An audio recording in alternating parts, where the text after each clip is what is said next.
Oh, looks like we've gone live early. Never mind. If you're out there and you can hear me, I'm just going to have to leave that, because if I don't, we'll lose the live feed. I've been trying to sort my camera out and I've clearly hit one of the buttons. Right, hopefully we're on. Let me just pull this up. Yeah, unfortunately, we are live, and we are live early. So I shall just sit and do my work, and I will cut this part off the video when it goes up onto YouTube.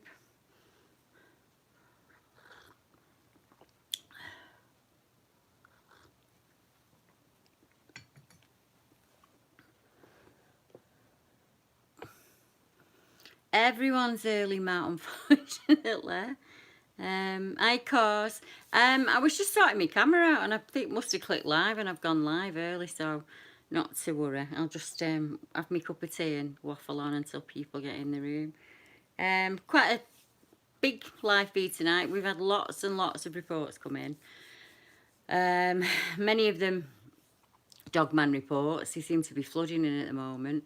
Or strange reports of like bears and wolves, which are really unusual in the UK, but they're described as incredibly large. And they can't put a name or a breed to the dog or the, you know, the canine that they see, but I'll go into that when people join us. So, how are you doing, Mark? Did the lockdown put an end to your van plans like it did mine?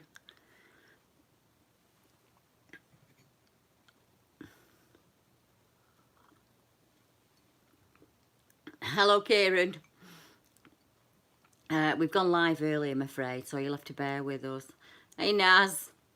Cardiff. I've never been to Cardiff. I'd love to do a meet in Wales next year if we can. I think that'd be really good. Do one in Scotland. Shy.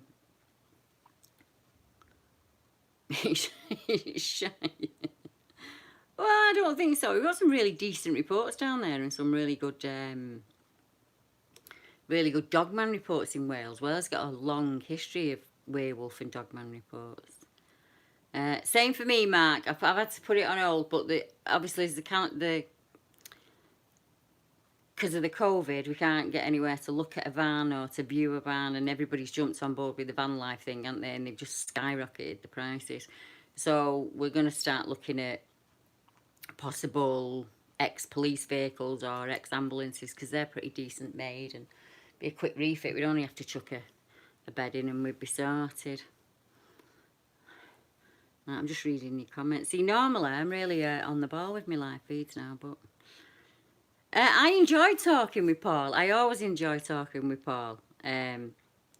Naz, he's really interested in it, and we've always got on from the first time we met. And I was with him in Hull when we did the talk in Hull in February, and we had a really good turnout.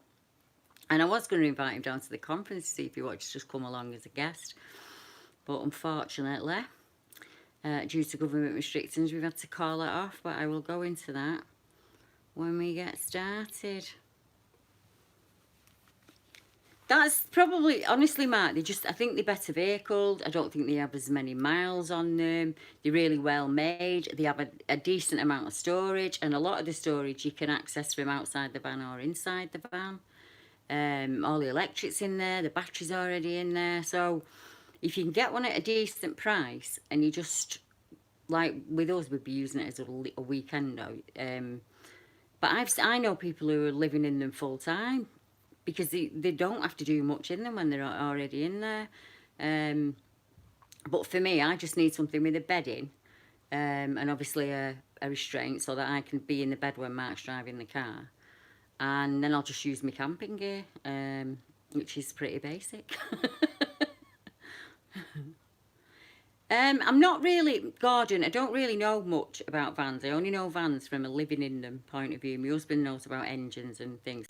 We've looked around at camper vans, and because it's a new hobby and people are living in them, in all honesty, and moving in them, because the rents are so high and there's just no place to stay. And it gives you that freedom, doesn't it? You can get on the road and just go where you want. It's getting harder and harder to get them at a decent price. So somebody had said to me, what you want to do, Deb, is look at old ambulances, or police vehicles, because they don't have a massive amount of mileage on them, and they're really sturdy made. So we've been having a look into that. And it seems to be a good choice for us. So let's just got to get the money together and get us a van and get on the road. The idea being that instead of doing one meet in the north and not doing anywhere anymore, the idea being we could set off once a month and do one town, so we could, you know, we could get about and we could have a lot more little meets, and then people can just get together more. But I'll talk about that. Everybody seems to be on now. I think we're only about 5 minutes. Warncliffe Woods, cause don't worry about it, in your own time. When you're supposed to do it, it'll happen. I haven't been out. I think I've been out once since March. So I know everyone's in the same boat at the moment. And even for members, check the pressure off yourselves, because even when we're at our busiest, we only expect you to go out when you can. You know, real life has to come first. It's an hobby for some, you know, most people. So you just do it when you can, and if you can. And anyone who's out there who's visiting an area that they've seen on the sighting map or they know about, you get me some area pictures, I'd be incredibly grateful, because I can stick them in the videos when I'm making them. See, normally I have my door shut and everything when I'm just thinking about it. I can't get off the bed. So I'm going to have to shout Mark, I'm afraid. Mark! My door's open. I've gone live early, you know, because I'm the most organised woman in the world. And,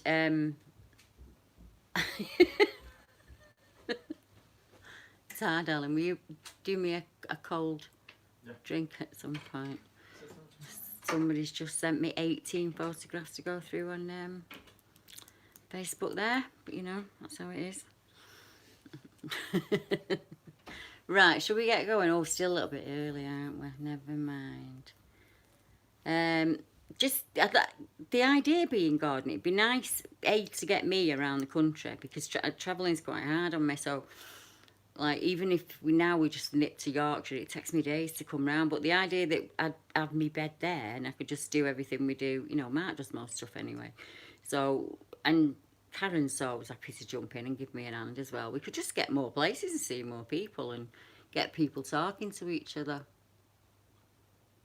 Oh, Perthshire, I've not been there for a while. I've got my wild garlic from there, and it's still going in my back garden. It's the best wild garlic I've ever had. So let me just get my notes up. Right, when I nip off and I start reading, I can't see the chat, so I'm not being ignorant if I don't answer you, but I will stop at the end. So, it depends, Gordon. They usually end up as both, and I'll explain a little bit. What I tend to do is, if we're having a meet, I always find somewhere pretty convenient where you can park the car. And then we do, in the afternoon, we just have a brew and we have a chat. And I bring down a list of sighting reports with me. Any UFO reports, any paranormal reports from the area. And then some people stay overnight and they research. And other people just stay overnight and sit around the fire and carry on having a brew. We have it really, just really low key. But saying that, some people like to wild camp on them and some people like to go out and investigate at the night time. So I say to people, you do what you want to do. I am encouraging, Tracy Lass, I'm encouraging people to arrange their own meets as well and get out there and do night investigations, which is probably a good point for me to start on Scotland. So let me have a look as our Tracy's in. I'm going to jump into this quickly, and I will mention it again at the end for anybody who misses it. We're looking at a Scottish meet for April or May at Loch Rannoch, because there's a really decent site there and it's only £12 a night. And I know most people, that's within their budget and it's within mine and Mark's. So I've got to finish the book this week, and I'll touch on that in a minute. After this week is over, I'm going to book me and Mark in. I think Kazzy's coming. I know Pete Moore's coming. I know Natalia's coming. Stu Hill's going to be there. So we're going to be up there at Loch Rannoch for 3 days anyway. There's a decent number of sightings in the area. But basically, you'd be booking onto the camp yourself. I'm going to give you the dates when we're going to be there, and you can come out for a few hours. You can come out and go home at tea time. You can come and stay the whole day and go home at bedtime. It's entirely up to you what you do. We don't even charge. We don't charge. We just ask for a donation. If you've enjoyed the day and you like it, just chuck us a donation, and that funds the next event. Stu is more than happy to take people around in the day. I'll stay back at camp, but we'll visit the loch. So I'll probably be at the loch along the afternoon time.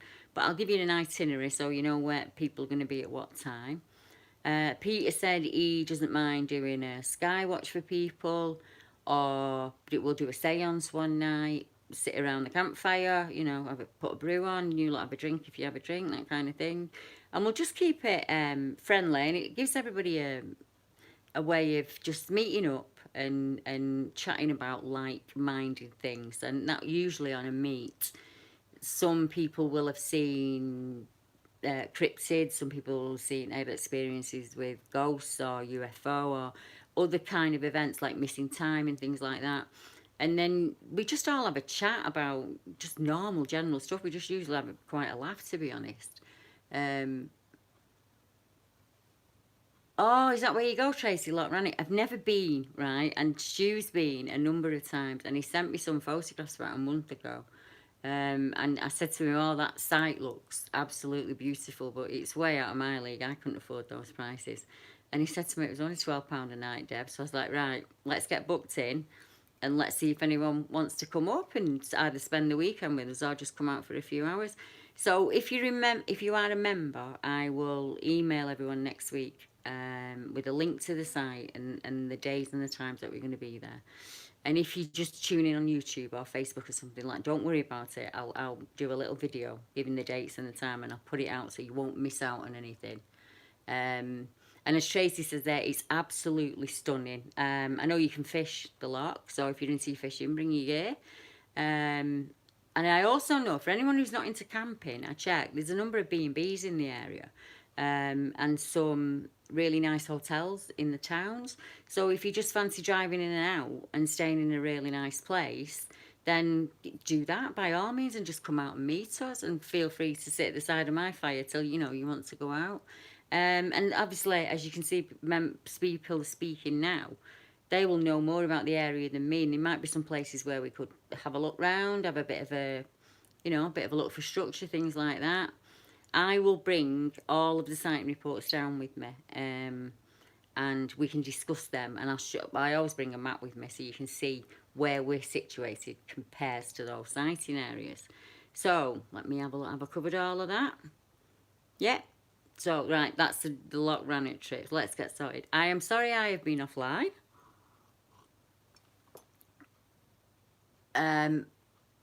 Oh, I missed that. I'm just got to go back so I can read that comment. I'm sorry for anyone who's listening in the after show, but Mickey Pace, we'll be over at... Oh, we take some photos for me so I can have a look. My only way of getting around areas at the minute is to have a look at other people's pictures.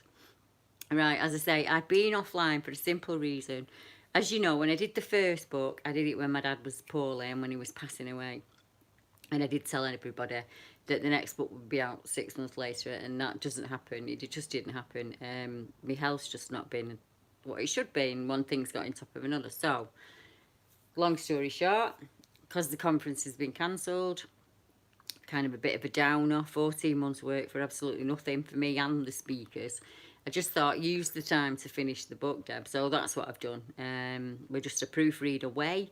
So it will probably go live, I think, first week of September. So sometime next week it'll go live.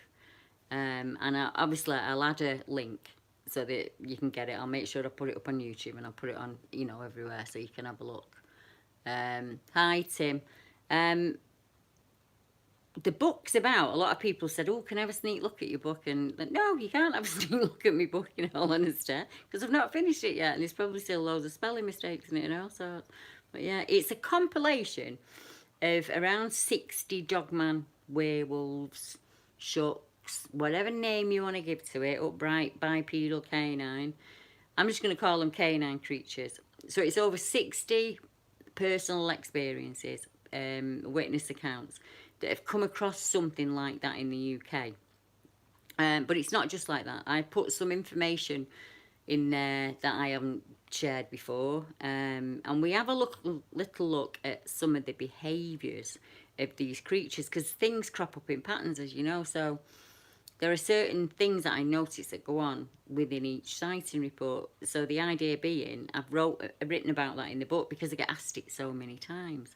But I'm going to cover some of those subjects later as we go on. So as I say, the book's about Dogman Reports, werewolf reports, whatever you want to call them. And I will add a link. It will be out in ebook and paperback for everybody that's asked me. I like a paperback myself. And I'm thinking of doing an audio book if anybody will be interested in that. Hi, Ruby. Hi, Cause. For anyone who's, you're driving, stick it on, that kind of thing. So I'll get round to that this week and I'll have a go at it. So, as many as you know, the conference has been cancelled due to the wonderful government and their lockdowns. I am not allowed more than 30 people in one room, which sounds fine, I know. But by the time you've paid for the venue and you've paid all of the speakers, 30 seats just doesn't cover it. So you're kind of in a catch-22 situation. My local town has gone into lockdown, so it's not like I can book a local hotel and do it there. So what we've arranged is, because the speakers are putting so much work into the event, and they've been getting the things together for months and months, it'd be a shame to waste that. So as soon as the restrictions are lifted and we can meet in groups of 60 or more, I will get something arranged. But Peter Moore came up with a decent idea, and it ties into what I was speaking about earlier. The idea of me and Mark getting a van. That way, all we would need is a cheap projector off eBay, a screen, and we can just do it like we do the meets. We could turn up and do it in the pub. We could turn up and do it in the YMCA. We could turn up and do it in your local civic centre. So people are not having to pay ridiculous prices, and you're not having to travel all over the country. So that's one idea of doing it that way. And the other, of course, is doing a virtual event. So we get all the speakers on to a Zoom meeting or a Google Meets or something like that, and we do it that way. But we have decided we are definitely, well, as I say, Gordon, yeah, that's one of the possibilities, is doing it that way. And while I'm talking about that, I would like to do more of that on YouTube. I'd like to get a number of people together in Google Meets or Microsoft Rooms, anything, whatever suits your boat. And we'll just have a natter amongst ourselves about anything. And then we'll just pop it onto YouTube, and then we'll rotate. So if somebody wants to come on next month, jump on, come on to Zoom with us, and we'll have a natter about whatever the subject is that week, or we'll just ad-lib it and see where we go. The conference, for me, more than the speakers and more than the witnesses, the passion behind it for me was bringing lots of subjects together into one room. And it's something me and Paul are really keen on doing. Paul Sinclair said it himself. You speak to witnesses and they haven't just had experience with one type of phenomena. Some do, but some have multiple experiences with different things throughout the lifetime. So all the conferences seem to be boxed off into genres, and they don't really mix within the two. And I think people enjoy a number of subjects. I don't know anybody that's only interested in Dogman or only interested in the UFO. So I wanted to bring that together. And I want to bring the witnesses to those events together as well, because I didn't realise that there are people out there that have got UFO reports and abduction reports and things like that, and they've never reported them, or they've tried to report them and people have not been prepared to take them, which I find extraordinary, to be honest. So other than saying, well, we will at BBR, we'll take them, and then I'll reach out to people who know what they're doing, like Neil Nicholson and people in the other genres, and we'll just get them all chatting. I think that's one way of getting the subject moving forward, because there's a really big interest in it at the moment, and now's the time to do it, in all honesty. Unfortunately, the government, in its wisdom, decided that we're not adult enough to see to ourselves, so my hands are kind of tied at the minute, so I am coming up with as many ideas as I can. And thank you to everyone that's emailed in and come up with ideas for me as well. I've been able to bounce a few of them and think, well, that won't work for me, but that is a possibility. So it's all future plans for 2021, and I bet all of us can't wait till that gets here, can we? So I've done the Scottish meat. Right. Let me just touch on the toddy car case, and I don't know if people are sick of hearing about this car for toddy, I'm not really sure. But Lee has done an amazing investigation into it, far more than I could have done. He went up to the scene with Albert, he did some really good measurements, and we've had a gentleman get in touch who's got a Geiger counter, and he's prepared on future events to go to the area and test it. And a number of reports came in off the back of that report. So we've had people get in touch with us from Todmorden, West Yorkshire Moors, that kind of way, that have had events themselves and really have shared. They've got in touch because they've seen that article. So that's opened up a new, what word can I use? A new... Well, it's been eye-opening for me, I'll be honest. I didn't realise there were that many people out there who hadn't shared their encounters. And one of the gentlemen I'm going to speak about later has an actual, came from his experience. He had an actual lump behind his ear there, at the back of his neck. So what I wanted to do was, let's see if we can get it tested, if it'll let us. But if not, they're reports that are out there that we didn't know about. So they've kind of slipped away and we've not been aware of them. Or maybe the person just didn't feel like reporting until they read that it was so close to where they had their experience, and sometimes that can happen. I'm not really sure. But as many of you say, you're interested in more than just the one subject. I don't know, my camera keeps wobbling unless we're having... 1 second. Got one leg along, there we go. I wonder what we're going on then. Thought we were having an earthquake then, or had summoned a demon. Right. 1 second. So, touched on toddy, didn't I? So, yeah. So, for anybody that's interested, if you're interested in getting on the toddy thing and you really fancy having a go at investigating it or going up to the area, Lee is more than happy to speak to anybody, and I can give you his email so you can contact him. And Ian Horling as well, he's also really interested in the case. He works for Linda Moulton Howe and Earth Files. So if you're interested in getting in touch with Ian, get in touch with me and I can pass your contact details on to him. Right, something I've got to touch on. People have asked me why I said in the Daily Star that the creature that I saw was a time slip. Well, it wasn't. You know what the newspapers are like. They take something that you say and they kind of run with it. I spoke to a reporter. He did the report on the map. It was supposed to be on the map and the sighting. And then he said to me, his interest was along the lines of intercepting time. So could it have been a time event or something? And I said, very possibly it could, because I'm not 100% sure what happened. So it could be anything from a flesh and blood creature all the way through to a sentient being. But yeah, it could have been a time slip. So hence the newspaper report was, what was it? What did they think it? A woman meets a visitor from the distant past, turns her into a paranormal investigator. But as I say, that's the newspaper, so you just have to kind of go with it, don't you? People have reached out to me this week about listening to Matt speaking about his experience at Appledurkham, and I've done a number of interviews lately where we just get the witnesses to speak about it and I interview them. And if you're interested in doing that, get in touch and I'll set it up for you. We just usually do it over Skype or one of the meets, whatever meet you have set up, like I say, your Microsoft Office or Google Meets. Hangout's gone now, I think. And there are a number of other apps that you can do that on. You can not be on camera. You can be on camera. We can change your voice. We can keep your voice the same. It is entirely up to you. But if it's something you'd be interested in doing, just let me know and I'll get it set up. So let's get down to business.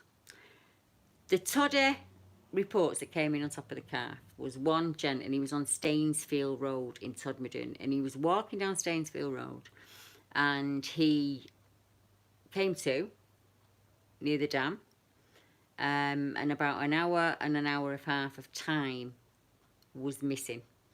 And he came to and he had a lump at the back of his neck, behind his ear, and that lump's still there to this day, and it was just a few years ago. Another gentleman was on the moor with his wife, and they were driving in the car, and he said the car was new. They saw a light.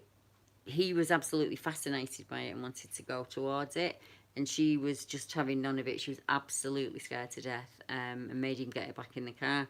He turned the car on to drive off, and the car wouldn't start, even though it was new. When the light went away, the car started, and they moved off. So that was an event of missing time, also around about an hour and a half. So that's 2 abduction cases up there on Toddy Moor. And everybody knows about the Adamski case and Alan Godfrey. It's 40th year of Alan Godfrey's encounter this year. But there was also another police officer called Graham, if I remember, and he had an encounter in the late 2000s, and reported it. And that was at Hebden Bridge, which is only about a mile and a half away, if I remember rightly.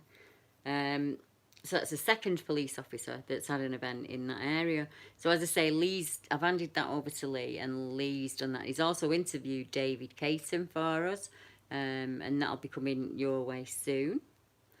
Now we go to Finch Hampstead, and I'm just going to have to pull it up on my map while I get the area right. I'm not right sure where that is. And it's a report of a really large dog. Finch.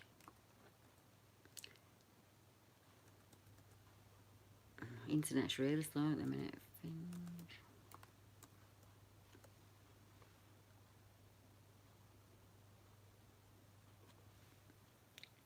Second. Yeah, huge black dog on all fours. So it happened in July of this year. And it's a lady and a husband, and they're walking along with the dog, and the husband suddenly says, "Have you seen that?" And what he describes is taller than the 5-foot fence dog, that was really dark in colour, and it moved off into the woods. And they went back and they measured the fence so she could get a guess in the height of the dog. And she said, we're guessing on all fours the dog would have been about 5'6". Now that's taller than me. I'm only 5'3", so it's 3 inches above my head. And that was on all fours. And they described it. She said it happened so quickly that I didn't see it. I wish I had seen it. My husband did. And they just said it was muscular, and he couldn't put a breed or a name to the dog in any way, shape or form. So there are other reports around that area, and it's very close to where Mike does his research. But if you're interested in having a look at that case for me, it's not too far from Bracknell's Underworld, near Wokingham. So if it's something you wanted to have a look at, because we've got a number of reports down there. Another 4-legged creature on all fours, really, really big, couldn't put a name to it, looked like a pony. And then we've got one grunt and snarls, and another one where 2 boys hear howls and screams. So if you want to have a go at that, let me know. The next one that's coming is, this is lovely, a tiny little man sitting in a log. And I'm going to read this one out to you. And because it brings up the question of, can children see and experience things that us adults do not see, or some of us adults do not see? She says, back in the early 2000s, my husband used to have his hair cut by a long-standing friend. And she would come over to our house and we'd chat on and off about various things. One day, she happened to mention her son, who was 6 or 7 years old. And him and his friends were playing the wood. And he came home one day and he excitedly told her that he and the other boys used to see a little man down there who was living in a tumble-down cottage in the woods. But he was very friendly and also very tiny. He wore strange clothes, and he'd sit on a log and he'd whistle at them. My friend believed him because she believed her own son, and he never changed his story, and he still tells the same story again. And she's even named the road. And so it's Jenny Brough Lane, which is in Hessel, close to Hull. So I am sure that Deb Singleton will jump on that one, I would imagine.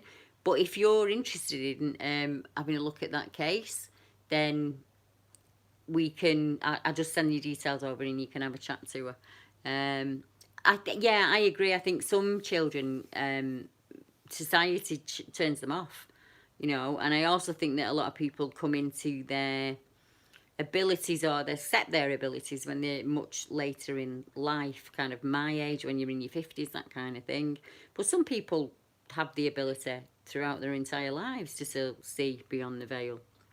And I just think children do it automatically before they're closed down by society. Would be common is a report that came in from 2018, and if this was me, I would be absolutely terrified. So you've got a lass, and she's in the living room with her partner, and she's doing, I think she was playing Candy Crush of all things, and he was watching telly or something, and they both heard something come over the back wall of the house and land with a resounding thud on the gravel outside the back door. And she said she felt absolutely terrified. And she went up to the loo and looked out the window and saw outside of the window what she described as not canine and not a cat. It was this bulky creature, and it was kind of, she said it was moving in a strange manner, and it went over the fence and past the neighbours. And that, as I say, that happened in 2018. But if I heard if something outside my house landed with a thud, like, I'd be absolutely terrified. The house would be on market, I think. But I have had one strange event like that in the back garden, where even my dog kind of was frightened by, I don't know what it was on the other side of that fence, but it growled, and it growled in the most awful of ways. And it was dark, and I had to wait for my aunt to come out and wheel me back in. So I had to sit there for about 10-15 seconds, and I could hear whatever was on the other side of that fence breathing. And our dog, who was scared of absolutely nothing, just went like that in his throat, and just never... It absolutely terrified me. And it was one, I was, at the time, I was trying to stay out longer and longer because I couldn't be in the back garden when it was down. It didn't help at all. Kind of set me back about 6 months. At least I can laugh about it now, but at the time it was not funny. Right, Woodbury Common. Have we done that one? Yeah, a strange crash. Right, Yeadon. A case came in from Hopwise, which is in Birmingham, and the gentleman spoke of something he'd seen in the woods, and that he'd moved up to Esholt Woods, and he'd had an experience there. So I went up and I met Mick McLaren, Carolyn Smith, and Deb Singleton up there. And it was just too... There was no way. Me and Deb really struggled. It was hard just getting out of the car, in all honesty. So I didn't really get a good idea of what's up there, but somebody's told me there's a quarry up at the top there. And this gent speaks about seeing werewolf-like creatures, your typical dogman, and if he's out there, I'd love him to get in touch, because Deb said she's more than happy to come up and meet you and have a chat, or I can put you in touch with Paul Sinclair if you'd rather talk to a man and have a chat with him about it, and we'll see what we can do, because I think it's an ongoing event for this guy, and it's been going on a long time.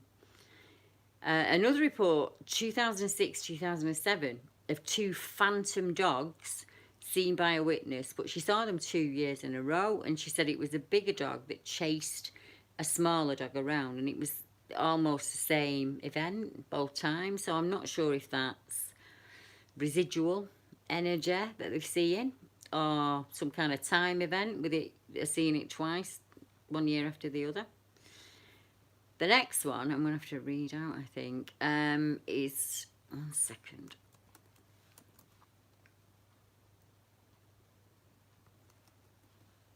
It was somebody who described seeing something that had an Alsatian's head, which is just terrifying, isn't it? I'm just trying to get it up now on the map.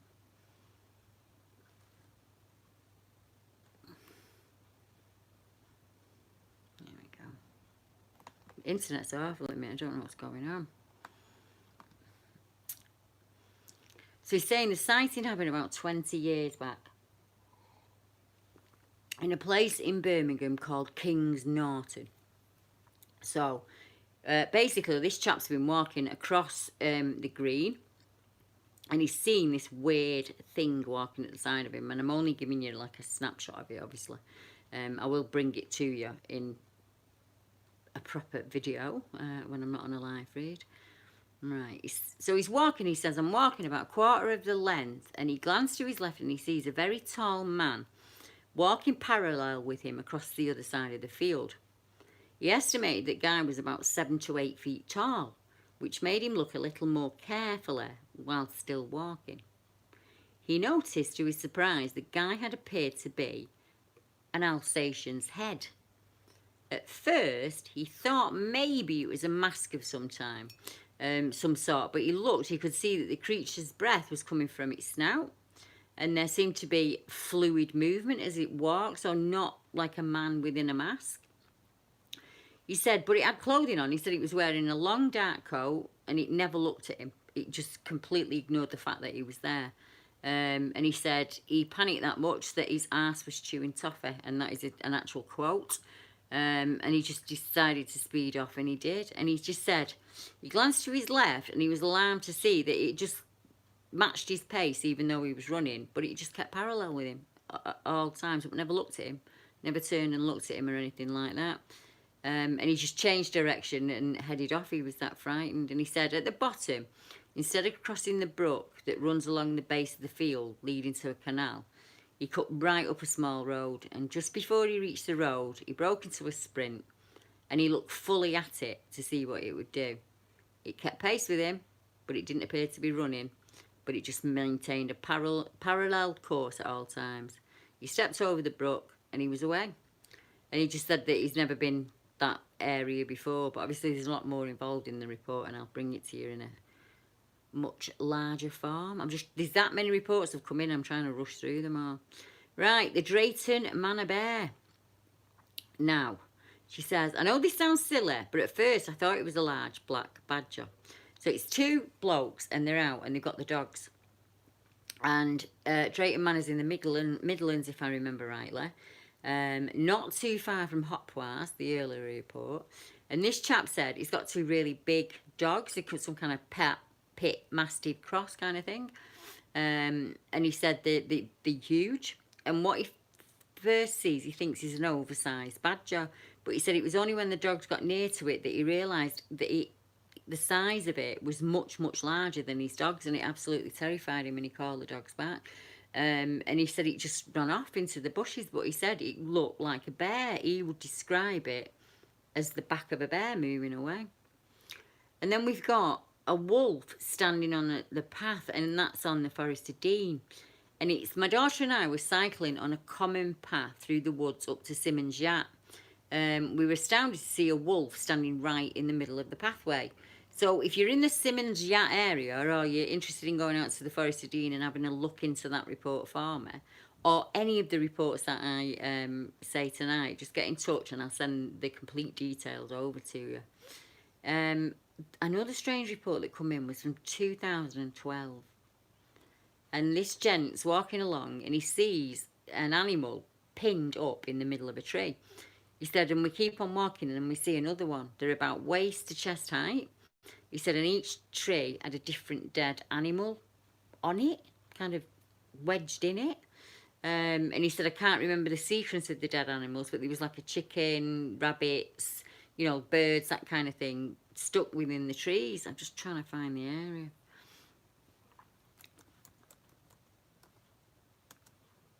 Now, this could be a human. I'm not saying it's cryptid in any way, shape or form, but I'm wondering if it hit the newspapers anywhere in the UK.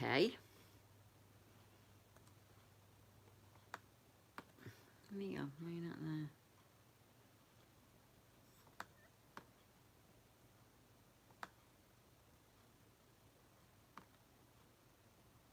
Let's have a look. 1 second. Right. It happened in...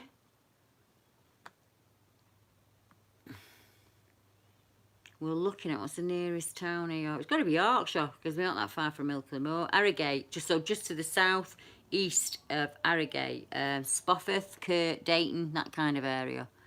And they have been walking along, and as I say, it's just above Boston Spa. And as you know, we've got a really decent report at Boston Spa of like a Sasquatch-like creature. We've got what you call a stalker, where it moves as they move, that kind of thing. So you know, I would imagine it's people though, if it's small animals hung up in trees. But it'd be interesting to have a look into the case. Hi Tony. Right, another one that's come in is the Netherwhitten dog-like thing, and this came in only on the 21st of this month. Now, whatever this gentleman tells me, I can take to the bank, because I've known him for a number of years, and he wasn't shook up, that's not the right thing, but he was just mystified, and he wanted to know if, he just messaged me and said, Debbie, if there's any chance you can have a quick chat to me, and I was like, yeah, what's wrong? And he's like, I've just seen something really weird out in the road, and it's kind of stunned me because it's got ears on top of its head. So I was like, right, and he was out basically with the wife. He said he wouldn't normally go to that area of the Simonside Hills. He doesn't like it. He doesn't like the feel of it. But she fancied going because the sunset that night was lovely. So he said as he was driving, it was dusk and it was dark.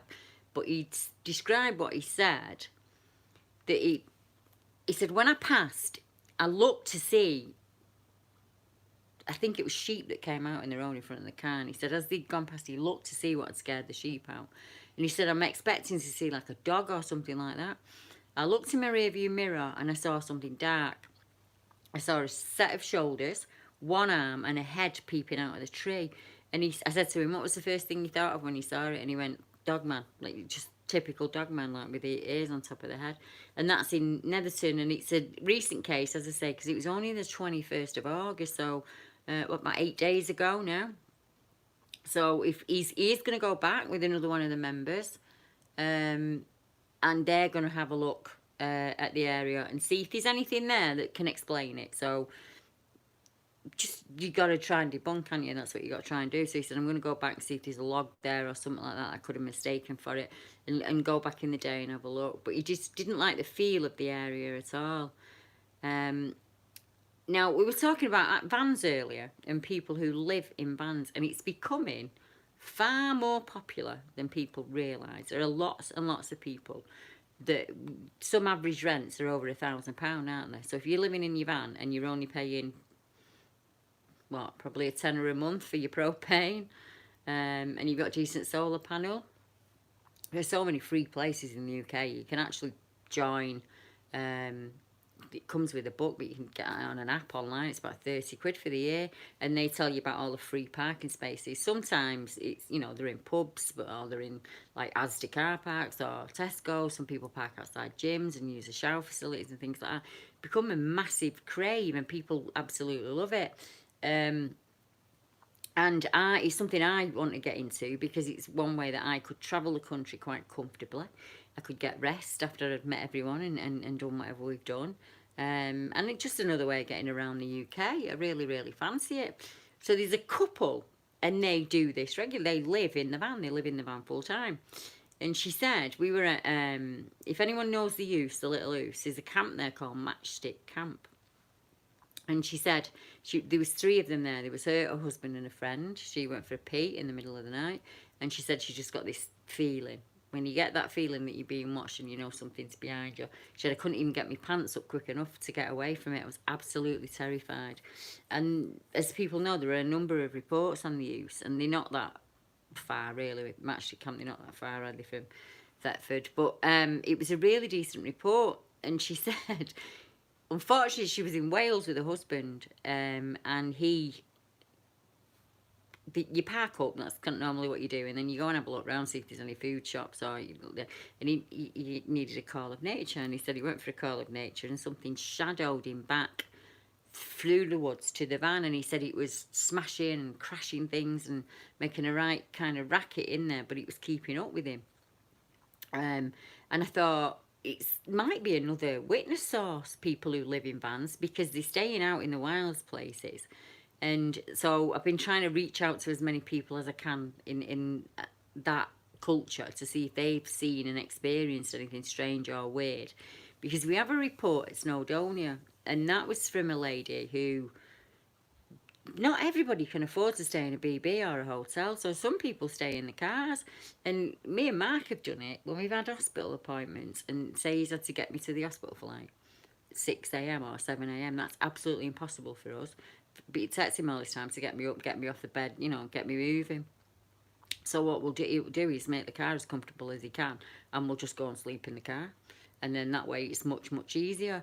But we only have a small car, so it's fine for a one-off hospital visit. But it wouldn't be great to tour the country in. Decent memory foam, bit of foam, and a platform, and we're away, aren't we? We can just use our camping gear. Hi, Susie Lass. I hope we've not got you up too early.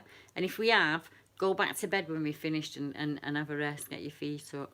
Yeah, so that's part of it. So there's going to be witnesses out there, and I'm hoping that we can kind of join in with some of the bandmates as well, and because they're into the UFO stuff, they're into the paranormal stuff, the same as we are.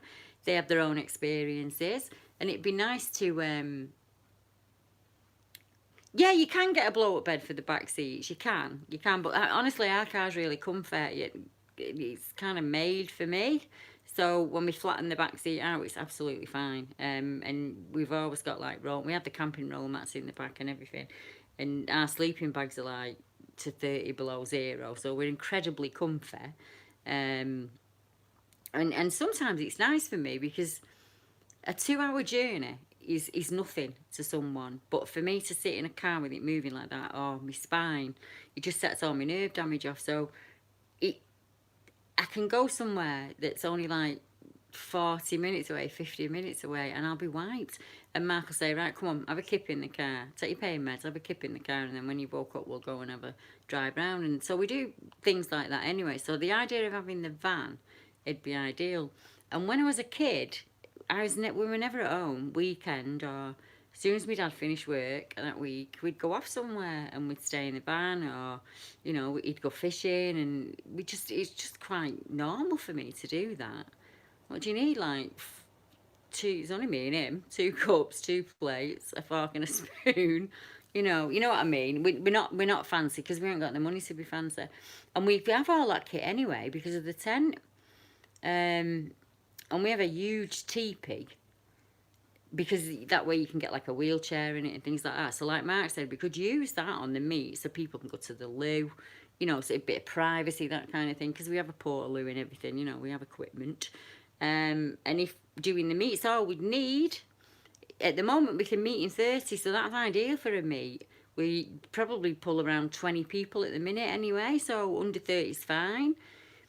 Bring your own face mask, I suppose. We'll have wipes and gel and things like that for you to use and all that. And we just say to people, bring a cup and bring a chair, and we just have a sit round and we have a natter and we just talk about subjects, and I talk about the whatever sightings are up there. So say for instance when we're at Loch Rannoch, but I'll talk about all the historical reports from Weem all the way through to the latest report in that area. Some people go off in the car and they have a look at that area, and if it's not too hard to get in, I don't mind coming in, and this is where we're standing when they saw it, that kind of thing. And then we usually have a bit of a sky watch because that's what my husband's into. We try and do a bit of a paranormal night for people because people like a good ghost hunt. If you've got an EVP machine, bring it along. Everything and anything. You don't have to be experienced. It can be your first time out there. We don't really mind about age, in all honesty. All abilities, because things have got to be adapted for me, so we can adapt them for you quite easily. We do everything for free, so we don't make any money from it. We just, like I say, we just ask for a donation at the end of the day. And that gets us to the next one. And then the idea being, there's so many people in the south that would love to come on the meets, but it's just too far for them to come. So if I do a meet in Scotland, people are thinking, oh, that's fantastic, it's 6 hours away, I'm going to do that. It'd be really ace if the month after we could do a meet, say in Cornwall or Devon, Epping Forest, and just stagger it over the next 2 or 3 years, so everybody gets a turn at having a meet, and everybody, do Sherwood Forest, things like that. Easy parking places, so it's easy for you to get in. I'll try and find places that got a cafe and stuff like that, and I try and make it as convenient for people as possible, and just keep going with that. So that's the end of my notes. I don't have to touch on that one. Right. So now I've mentioned the van loads of times, so I'm going to be cheeky and I'm just going to pop the link up to the GoFundMe, because that's how we're trying to get it going at the minute. We have not got a pot to pee in or a window to throw it out of. So I've been collecting funds for it. But honestly, me and Mark are doing everything we can back here. I think we've had beans on toast 3 times this week. Yeah. But I know everyone's in the same boat. It's this damn bloody lockdown. People cannot get out and work, and they haven't got the money that they used to and things like that. I know we're all in the same boat. So I'm not asking you to give anything that you've not got. And we will find a way. So I'm just having to read your comments now. Yeah, Bollum Lake's ideal, isn't it? It's wheelchair friendly. So the sightings are right on the it's like a wooden walkway, isn't it? So the sightings are right on there. So I've still got the campsite for Bollum, so that's definitely getting done next year. So we'd have one in the northeast, we'd have one in Scotland. Forest of Bowland's adapted for the Tramper Trail. There's adapted, so you can actually get like an ATV mobility scooter. I had a go on it the last time Mark took me to Forest of Bowland, and it was great because I could drive round and I could keep up with everybody. And honestly, if I can remember rightly, I think it was like a tenner, a 12 quid or something like that to wire it for the day. It was absolutely nothing. And some people have got their own electric scooters, haven't they, and things like that. They can bring them along. So if we did something like that and then move further down, because I know a lot of the woodland trusts are now starting to put accessible pathways in for people. Because it's a big thing getting out in nature now. There's a lot of people, and I've seen a few green man trails opening up, so there must be a renewed interest in that as well. And many of them are made adapted, so you can drive right up to them, and then you can wheel a wheelchair along it. So I would imagine eventually that gets to answer your question, Susie. Eventually, the plan being, right, if I could, if there was a way that I could do it, if, you know, the universe smiles down on me, I would live in a van permanently. I would. Me and Mark would pack up, we'd go in the van. So don't stop us seeing the kids. You don't even have to be registered. You can register at the doctors. You can get a Wi-Fi setting for the top of your van. So, you know, which it boosts the signal. So you can pick up, like, say, the library signal or McDonald's signal or Aldi, and it boosts it for you. A lot of podcasters and gamers are living in them now. Truth being, I don't think we're going to be able to sustain if things stay the way they are. It's probably going to be the best bet for me and Matt. The kids have left. There's only me and him now. There's only the one dog now. So yeah, it might be something that we're looking to do full time. But the small time plan for the next 4 or 5 years is to obviously stay at home, and in the nicer months when we can, because I don't know how I'd cope in the cold, because the cold's awful for me. That's why I'm so bad at the minute. Autumn's here. You can feel it.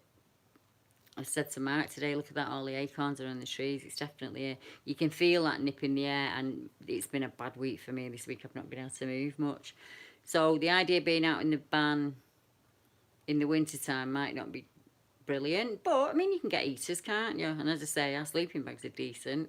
Something we could try. Maybe it's a 2-season thing for me, but yeah, I'd like to. I've got a lot of friends that do it, and I asked everyone, none of them have got a regret or anything like that. And I say to them, you're just struggling. Like, no, actually, I've never had so much freedom, Deb.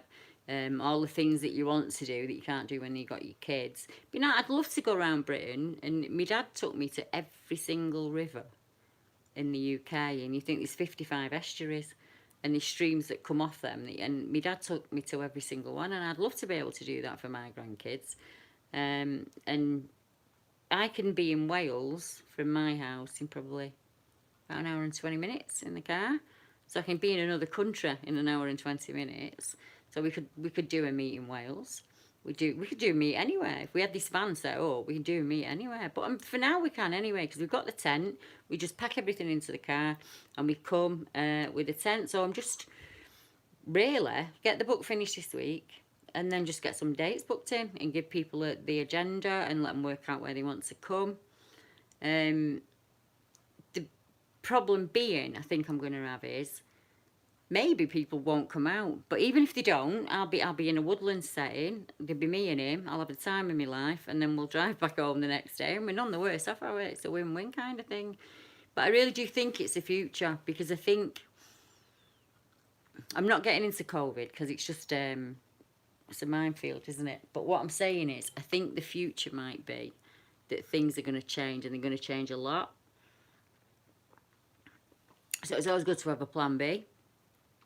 And at the moment, while they're saying we can meet in small groups, it's just something we can do, and we can do it and see how it goes. The very first time I did a meet at Cannock, I honestly didn't think anyone had come. I thought it'd be me and Karen, and that'd be it. And I was amazed how many people turned up.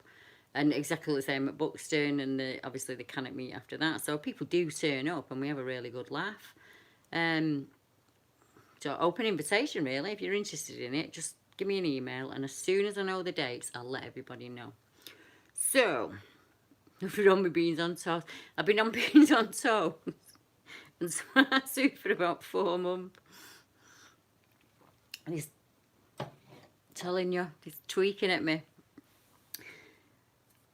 When my pain's bad, one of the last things I want to do is eat, because you know what it's like when you're in pain, it makes you feel sick. But as I'm a diabetic, I have to eat, you know, so I don't die, really.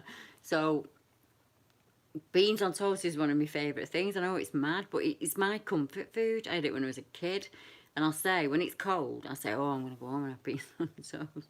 And people like look at me like I'm mad. And I think, well, you have a pot noodle. I wouldn't eat a pot noodle if you paid me. But it's just what I remember as a kid. Beans on toast was cool. So you'd rock up somewhere with your mum and dad in the van. And like, my mum would do bacon, get the bacon on and that. And then we'd have beans on toast and stuff. And then we'd get up about 4 and go fishing. And then if you caught out, obviously we'd have that. Bit of a forage, you know. Go around and see what was round there. I used just good memories of being a kid, of just opening the doors and just flying, and then coming back at the end of the day when you're hungry. No, not cold beans. Can't eat cold beans. Who said they eat cold beans? I gotta have a look at that.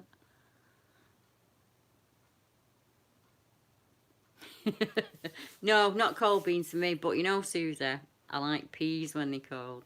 I'm a bugger. The peas never make it off the plant into the kitchen, because I eat them out of the pod like sweets. I absolutely love them. Oh, Johnny, I know what it's like, lad, with the pain. It's awful, and it drives you absolutely. I'd swap a lottery bin at the minute for these hands of mine, because I can't. They're driving me absolutely crackers. But the more pain pills you take, the less you can do. So it's like that balancing it every day, trying to. You still want to be compass mentis, but you don't want to be in pain either. So, yeah, I get it. I really do get it. But I keep thinking, I'm at pain at home, aren't I? I'm sat on my bed. I can't move. I might as well be sat on a bed in the van. At least I'm looking at different scenery. And on the days where I can get about and stuff, it'd be nice to have a walk on the beach, or, you know, to sit in a different woodland and something. And I love meeting the members. I absolutely love meeting up with the members and the witnesses. I like seeing them open up to each other, like, because at first they're always like a bit nervous and a bit tentative. It's a bit like an AA meeting at first, yeah. Nobody wants to be the first one, but after a minute or so, they all start to open up, and it's, oh yeah, that's what it was like for me, and well, what do you think of this theory, and oh, I'm really into me Dogman things, and all of that type of stuff, and we just have a general natter. Like, I know I keep repeating myself, but I don't really know what else to say about it. Right. Any questions? Now's your time to throw them at me, because I've got about 10 minutes, and then I'm going to go and have a shower, and I'm going to go to bed. Yeah. Chris, when you're a kid and you I don't know, there's something magical about it. You just take off of a weekend, don't you? And like, we never really had a plan. We went wherever they had enough petrol money to get to, we'd go. Or we'd go to, like, my dad's favourite places. And, like, we've been Loch Lomond. I think we've probably been to every bloody loch, in all honesty. So we've been all the way down to Cornwall. I don't think there's a bit of the country that I haven't been to with my dad. And I kind of miss that. I miss all that travel that we used to do. I don't think I appreciated it as much when I was a kid as I should have done, to be honest. But it's just, I don't know. My dad taught me a lot of things about fishing and stuff like that. And I don't mind a odd fish myself. Stu Hill made me a bobbin rod about this big, and it fits in my hand. So I think for the first time in a long time, when I come up to Rannoch, I might have a bit of a cast and see who can catch the biggest fish, me or Stu, but I'll tell you, we'll see. I would imagine it's Stu, because he's had his, I've had my finger off the pulse for a long time, but he's still been doing it. But the campsite that you recommended for up there looks absolutely beautiful. So I just thought I'd be a fool not to go, wouldn't it? It'd be a definite regret. I mean, 12 quid a night, I can't moan at that, can I? I don't think you can get cheaper than that at the minute. So yeah, I thought you'd spend that in a pub, wouldn't you, really? £12. So the idea being, I'm going to try and get it set up, I think, for April, May. And that means we could still do the Ball and Meat June. And then maybe Sherwood July, something like that. Because he's still booked. I'd already booked in. COVID hit, so they're just holding the place till I phone them and say, right, this is the weekend I fancy coming. So I'll give everybody as much notice as I can though, because I know how hard it is at the moment to get time off work and things like that. So don't worry, I won't spring it on you 2 weeks before. By December, hopefully, I'll have to get dates together for all of 2020, or at least halfway through 2020. Let's say that might be a bit optimistic there, Deborah. But I'll have a set of dates for you for the Ball and Meat, for the Rannoch Meat, and for Sherwood Forest. So that I know that only enables people in the north to visit, and I'm really working hard on getting down south. I am. If we have to come down in the car and camp in the tent, we'll do that. I will just set off 2 or 3 days earlier, so we could probably camp one night and then travel, and then camp another night and then travel, and we'll do it like that. We will find a way. So that probably brings me to the end of my game. I would like to thank every single one of you that have taken the time to tune in tonight, because I can't believe how many people we've had. It's been lovely. And I know I sprung it on everyone. I didn't give anybody much notice, but things have just kind of gotten away from me this month. It's been one of those months. So I'm going to bring up the book again. If you are interested in the new book, which is on Dogman and Werewolf Reports, and people who are messaging me saying, I can't find it on Amazon. It's not on Amazon yet. The way the process happens is you submit your book to KDP, and then it normally takes about 48 hours to about 72 hours. And then it goes live. And I am a bit of a perfectionist, and I don't want to do my best editing after the book's been published. So I want to give it one more proofread before I give it to KDP, and then we'll get it published. Because I had a read through it last night, and I spotted 2 or 3 spelling mistakes, and I thought, oh no, I'm going to have to go through it again. I'm going to put the link to it, Susie, on Goodreads, and I'll put obviously the book will be up on Amazon. But I've also I forgot to mention, I've split it down into 2 podcasts. So it's not all of the book, but it's some excerpts from the book. Podcast 1 is already gone out on Patreon and to the members of my YouTube channel, but it will go onto YouTube probably next week or the week after. Part 2 is about to come up on Monday night for patrons and members of the channel. Also, they're on Spreaker, they're on iTunes, I think they're on Spotify, wherever it is you get your podcast from. I think my podcast is on there. So if you nip across and you want to have an early listen to it, then they're free. You don't have to pay to listen. Just snip over and have a listen there. But I've put some things in the book that I've never really shared, to be honest. And so it's nice to know about a person, what they like offline and things like that. So I thought I'd give you a look into it. And some of the stranger paranormal things that have happened, I wrote about them in the book as well.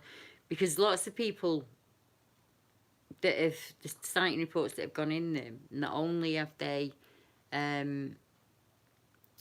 Susie, you're a member, so it'll go up on YouTube for you. There's one gone up already. The title is, I remember the title of my own book, People Who See Werewolves, Dogmen, or Wolvers and Shucks, it's called. And part 1 went up on YouTube for members, I think it was last week. And part 2 will go up tomorrow evening for members. But I'll send you the link in email so you can have a listen, Susie. You're not missing out. Hello, Stu. Where have you been? I've told him all about Rannoch, yeah. So we'll be coming up to find you. And it was your idea that we had the meet up there, wasn't it? And I'm really glad that you suggested it. Tracy, my clunker, have a lovely night. and sweet dreams. I didn't get to tell you about my Tracy. Tracy's been my friend for the longest time. And Tracy knew me when I was a nervous Nelly. And I wouldn't even... I don't know, I had no confidence, did I, Tracy, back then? And she used to say to me, positive thinking, Debbie. Positive thinking. You can do this, Debbie. Positive thinking. And I always think of Tracy. When I have a little bit of a wobble before one of my speeches or something, I think, come on, Deb, positive thinking, you've got this. But yeah, so for the stakes, I'm determined to get down south and visit you lot. Right, so you've heard it, Susie. Well, the part 2 will go up tomorrow. So you'll get part 2 tomorrow. I think it's just waiting to go up. I'm not sure what's going on with it. It goes up on Spreaker first, and then Spreaker spread it on all the other things for free. So I don't know anything about that process. They do all that for me. I have no idea how it goes on. So I am going to say good night. Good night, Tracy. Good night, Tim. Good night, Susie. Johnny and Mike, remember. Who else have we got? We've got Bad M. Shane. I cannot pronounce AITW, so I'm just going to say AITW. Trevor Cornwall. Hello, Trev. Trev's been a BBR member since the very, very early days. And he's one of the reasons that I have promised I will get down to Surrey and Sussex, because I've said to him all along I'd love to get down there and have a look at some of the reports down there with him. Because you know your stuff, don't you? You know what you're doing. So I love meeting up with people who've researched before. Because it's night, Mickey. Have a good night, lad. Bioplasmic. I'm just going Mark Cook, so I don't forget anyone, my fellow van dweller. Yeah. One day, me and you will have a cup of tea around the campfire, Mark. We'll just park up next to each other. Chris, who has the best adventures and goes across to America and hunts for Sasquatch. I'm not in the least bit jelly about that, Chris. Let's have it. Julianne. Hello, Julianne. Mike Wright. Emu Cat. Lol, Laurette's saying hi, lots there. Tony and Shane. Cars as well. Derek Richards. Mickey Pace. Oh, you're fantastic, every single one of you. There's Pink Eye. Pink Eye, email me. I think me and you've got a few things to talk about. Yeah, so we'll have a chat about paranormal experiences, because I don't really like sharing them on YouTube, because some of them are a bit personal. Do you know what I mean? I will one day when I feel the time is right, but I've not there yet. I have to be so middle of the road, because people take everything I say as absolute gospel. MK, Gordon McCarthy, Richard Van, my friend Richard. There's Robbie from Scotland, if I'm right. I think I've not missed anywhere there. I've done really, really well. So good night, everybody, and thank you very much for joining in. And I think it'll be Tuesday or Wednesday before you get the next video. So I'm going to plough into the book and get that finished for my deadline. Good night, everyone.